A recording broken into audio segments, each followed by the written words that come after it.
আসসালামু আলাইকুম। আমি সাইফ, রোমানিয়া থেকে আপনাদের সবাইকে স্বাগত। এখন আমরা যাচ্ছি কনস্ট্যান্টা থেকে বুখারেস্টের উদ্দেশ্যে। আমার কিছু ক্লায়েন্ট আসবে, তাদের রিসিভ করার জন্য। তো চলুন আমাদের যাত্রাপথে আমাদের সাথে ভোগ করার জন্য সবকিছু।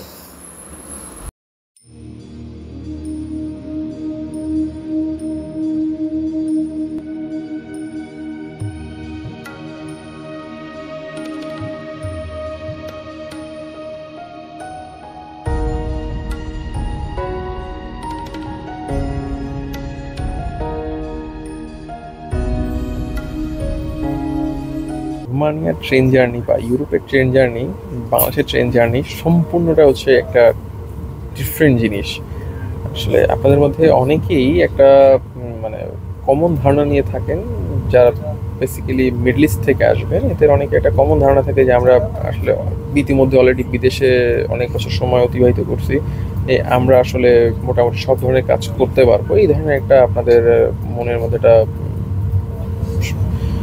প্রবণতা থাকে। আমি বলবো এই জিনিসটা আসলে সম্পূর্ণ ডিফারেন্ট একটা জিনিস। মিডল ইস্টের কাজ হয়তো বা কঠিন, বাট আমি বলবো ইউরোপের কাজটা হচ্ছে মিডল ইস্ট থেকে হচ্ছে আরও অনেক কঠিন। কেননা হচ্ছে এই জায়গার মানুষজন আমাদের এশিয়ার মানুষজনের থেকে হচ্ছে বলতে গেলে প্রায় দ্বিগুণ শক্তিশালী। তা ওরা, ওদের সাথে আপনি যখন কাজ করবেন, ওরা যেই কাজটা করবে হচ্ছে 5 মিনিটে, ওই কাজটা যখন আপনি 10 মিনিট বা 15 মিনিটে করবেন, যেহেতু আপনার কাজের অভিজ্ঞতা নাই, তাই একটা সচরাচর একটা কাজ করতে গেলে ওদের 5 মিনিট লাগলে আপনার 10 মিনিট লাগবে, এটা খুব স্বাভাবিক।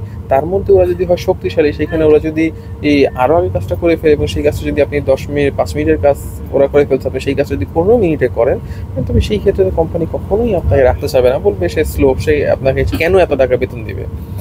আসলে আমাদের বাঙালিদের মধ্যে একটা মানে একটা জাতিগত একটা প্রবণতা আমি বলবো, ও যে আমাদের মধ্যে একটা প্রবণতা কাজ করে, যে আমরা শক্তিশালী জাতি, আমরা বীরের জাতি।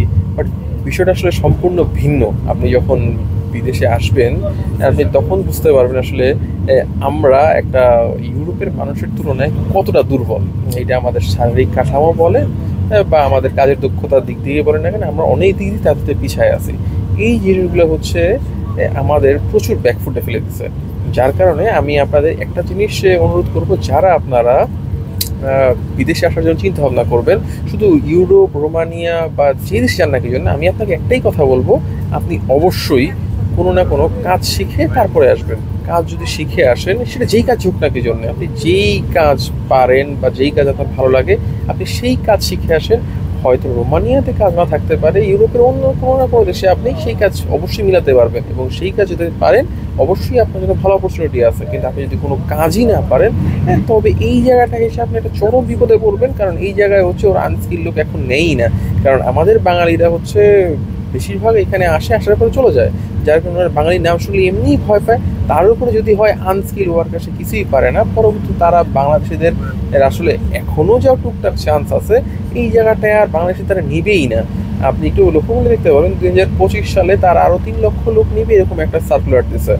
বাট আসলে এই সার্কুলারটা কতখানি পর্যন্ত বাস্তবায়িত হবে, এইটা আসলে একটা প্রশ্নবিদ্ধ ব্যাপার। হয়তো তারা 3 লাখ লোক নিবে বলছে, বাট আদৌতে তারা 3 লাখ লোক কি মানে বাঙালি নিবে কিনা, বা বাঙালি কতজন লোক নিবে, এইটা একটা সংশয়ের বিষয়। কারণ আমাদের বাঙালির রেপুটেশন এই ইউরোপের মাটিতে আসলে খুব খারাপ হয়ে গেছে, যেটা সত্যি কথা।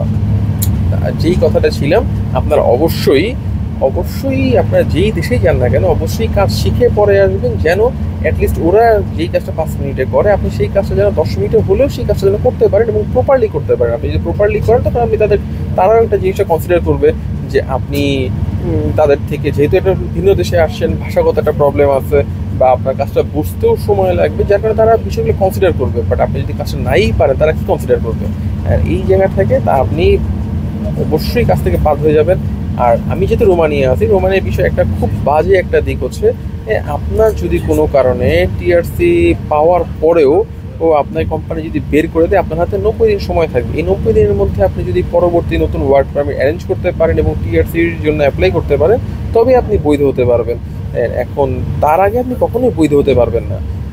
আর যদি একটা কোম্পানি যদি আপনাকে এনওসি দেওয়া বা টিআরসি, এনওসি যেটা মেইন প্রবলেম হচ্ছে এনওসিটা, টিআরসি থাকলেও যে প্রবলেম, টিআরসি না থাকলেও সেম একই প্রবলেম। এনওসি যদি কোম্পানি আপনাকে দিয়ে দেয়, আপনার যদি 90 দিনের মধ্যে আপনি কাজ অ্যারেঞ্জ না করতে পারেন, আপনি এনওসির মেয়াদ যদি চলে যায়, পরবর্তীতে আপনি কখনোই রোমানিয়াতে বৈধ হতে পারবেন না। এটা সবচেয়ে বড় একটা প্রবলেম। যার কারণে আপনি একটা জব চেঞ্জ করার সময় অবশ্যই আপনি জিনিসটা মাথায় রাখবেন, আপনার হাতে যে জবটা যাচ্ছেন আপনি জবটা খুঁজে তারপরে জব চেঞ্জ করার জন্য আপনি চিন্তা ভাবনা করবেন। এবং অবশ্যই নতুন যে জবে যাবেন সেই জবের বসের সাথে আপনি কথা বলে নেবেন। আপনি লাগলে 2 দিন ট্রাই করবেন, 3 দিন তার ওখানে ট্রাই করবেন, বা সপ্তাহের রোববার দিন আপনার যেদিন ছুটি থাকে না সেদিন আপনি যে ট্রাই করবেন তার ওখানে জব করে আসবেন। তার যদি মনে হয় সে আপনাকে হায়ার করবে, পরবর্তী সে আপনাকে তাদের কনফার্মেশন নেওয়ার পরেই আপনি জব ছাড়বেন। আদারওয়াইজ আপনি জব ছেড়ে দিলেন, সে আপনাকে 2 দিন রাখলো, 3 দিন রাখলো, কাজ করার পরে সে বললো তোমাকে দেওয়া হচ্ছে না, আমি যেরকম ভাবছিলাম তুমি সেরকম না, পরবর্তীতে আপনি কিন্তু অবৈধ হয়ে যাবেন। এই জিনিসটা কিন্তু চরম একটা প্রবলেম আমাদের বাঙালিদের বা এশিয়ান পিপলদের জন্য। আমি বলবো আপনি অবশ্যই জব চেঞ্জ করার আগে এই বিষয়টা মাথায় রেখে জব চেঞ্জ করবেন, এবং বিদেশে আসার আগে অবশ্যই আপনি কাজ শিখে আসবেন। বিদেশে কাজ শিখলে, হাতের কাজ শিখলে বেসিক্যালি কখনো বৃথা যায় না সেটা। এখন আমরা আছি হচ্ছে ট্রেনে, এখন আমি যাচ্ছি বুখারেস্টের উদ্দেশ্যে। এখন পর্যন্ত ট্রেনে আছি। বর্তমান রোমানিয়ার অবস্থা এত ঠান্ডা যে আসলে কথা বলে বা ভিডিও বানাতে আসলে খুব কষ্ট হয়। আর আরেকটা বিষয় হচ্ছে, আপনারা অনেকেই আমাকে একটা প্রশ্ন করছেন আমার ইউটিউব চ্যানেলে, যে বা ফেসবুকে প্রশ্নগুলো আমি অনেক বেশি আসছে আমার কাছে, যে আমি আসলে ডেলিভারি জব করি কিনা।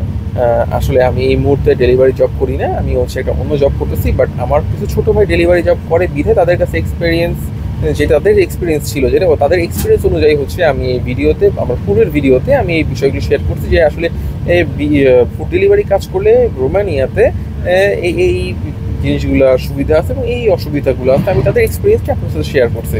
আপনাদের যদি এই রিলেটেড আরও কোনো প্রশ্ন থাকে আপনি অবশ্যই আমাকে ফেসবুকে বা ইউটিউবে আপনারা যেখানে আমার ভিডিও দেখে থাকবেন সেখানেই কমেন্ট করবেন, আমি চেষ্টা করবো আপনাদের উত্তর দেওয়ার জন্য। তো চলুন আর কথা না বাড়িয়ে আমাদের এরিয়ার ভিউ দেখি, এবং পরবর্তীতে আমরা বুখারেস্টে যেয়ে আমরা সেখানে আপনার সাথে কথা বলবো ইনশাআল্লাহ। ধন্যবাদ।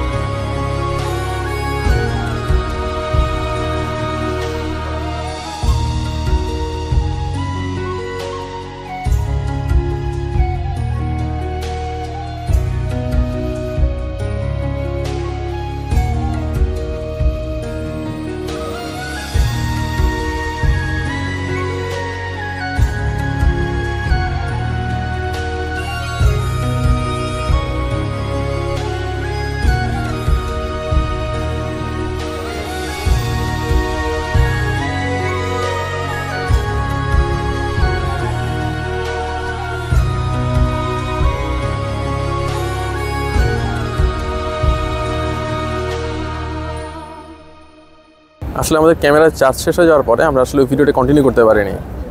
তো একজন প্রবাসী হচ্ছে এক একটা স্বপ্ন। তো আমি সবাইকে অনুরোধ করব, যারা আপনারা প্রবাসী আসবেন অবশ্যই কোনো না কোনো কাজের দক্ষতা অর্জন করেই পরে আসবেন। কেননা আপনি যদি দক্ষতা অর্জন না করেন, আপনি এখানে এসে ডকুমেন্ট তৈরি করতে পারবেন, অনেক রকমের সমস্যার ফেস করতে হতে পারে। তো সবাই ভালো থাকবেন, সুস্থ থাকবেন। ভিডিওটি ভালো লাগলে অবশ্যই লাইক, কমেন্ট এবং শেয়ার করবেন। রোমানিয়া থেকে সবাইকে আমি সাইফ, আসসালামু আলাইকুম।